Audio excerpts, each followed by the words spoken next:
என் பெயர் லேயாள். யாக்கோபிற்கு கொடுக்கப்பட்டேன், ஆனால் அவன் என்னை நேசிக்கவில்லை. என் கண்களில் கண்ணீர், யாரும் அதை கவனிக்கல.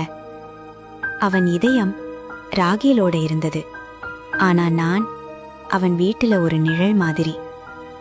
என்னில் என்ன குறை என்று கேள்வி கேட்டேன். மனிதன் பார்க்காத என் வலியை, என் மௌனத்தை தேவன் பார்த்தார். நான் அற்பமா எண்ணப்படுகிறேன் என்று கர்த்தர் கண்டு நான் கர்ப்பம் தரிக்கும்படி செய்தார்.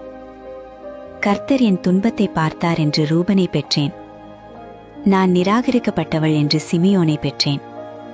இப்போ அவர் என்னுடன் சேர்ந்திருப்பார் என்று லேவியை பெற்றேன். ஆனா எதுவும் மாறல. அவன் அன்பு இன்னும் எனக்கு இல்ல. நான் உடைந்தேன். அந்த உடைப்பு என்னை தேவனிடம் கொண்டு போச்சு.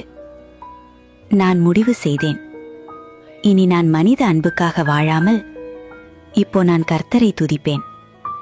அந்த நாள்ல தான் என் வாழ்க்கை மாறியது.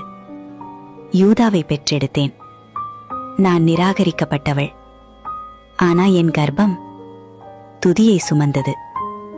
நான் புறக்கணிக்கப்பட்டவள், ஆனா தேவன் என்னை தேர்ந்தெடுத்தார். என் கண்ணீரிலிருந்து தேவன் ஒரு ராஜவம்சம் எழுப்பினார். யூதாவிலிருந்து ராஜாக்கள் வந்தார்கள். யூதாவிலிருந்து ஒரு நாள் ஒரு சிங்கம் எழுந்தது.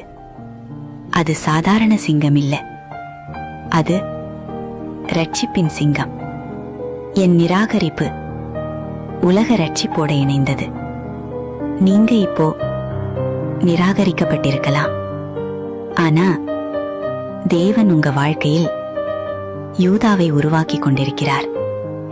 மனுஷன் தள்ளினாலும் தேவன் தேர்ந்தெடுக்கிறார். மனுஷனை தேடாதே, தேவனை துதி செய்.